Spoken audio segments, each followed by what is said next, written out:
আমরা ফেসিবাদ মুক্ত বাংলাদেশে ফেসিবাদ বিরোধী যে জাতীয় ঐক্য এবং সেন্টিমেন্ট সৃষ্টি হয়েছে সেটাকে ধরে রাখতে হবে।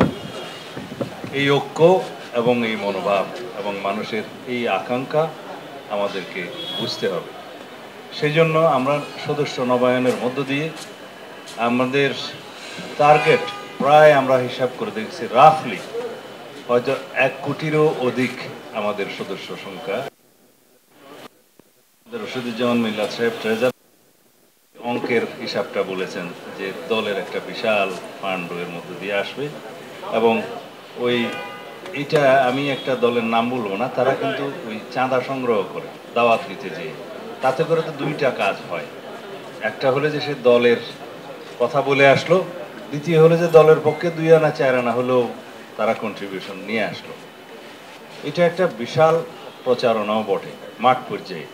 আমরা যখন সদস্য নবায়ন করতে যাব তৃণমূল পর্যায়ে, তখন সে উৎসাহে ফর্মটা পূরণ করবে এবং দলের জন্য কিছু অবদানও রাখবে।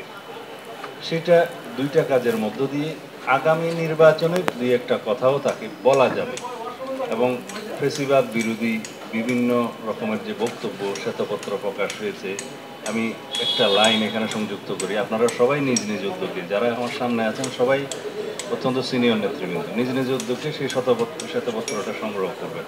ওয়েবসাইটে পাওয়া যায়, অনেক লম্বা। এই দেবপ্রিয় ভট্টাচার্য সাহেব যেটা দিয়েছেন কেয়ারটেকার সরকারের প্রধান, সেই শ্বেতপত্রটা আপনারা একটু মনোযোগ দিয়ে পড়বেন। আমরা এটার উপর কাজ করছি, আমাদের সামারি আকারে আপনাদেরকে দেওয়ার চেষ্টা করব। যেহেতু আপনারা তৃণমূলে যাবেন, সবাইকে পতিত ফেসিবাদের সীমাহীন পর্বত সমান দুর্নীতির খতিয়ানটা আপনারা কিছু কিছু তাদেরকে জানাবেন, যে পুরো বাংলাদেশকে কিভাবে লুটপাট করেছে এবং দুর্নীতির মধ্য দিয়ে তারা কিভাবে বাংলাদেশের অর্থনীতিকে ফোকলা করে দিয়েছে সেটা আপনাদেরকে বলতে হবে।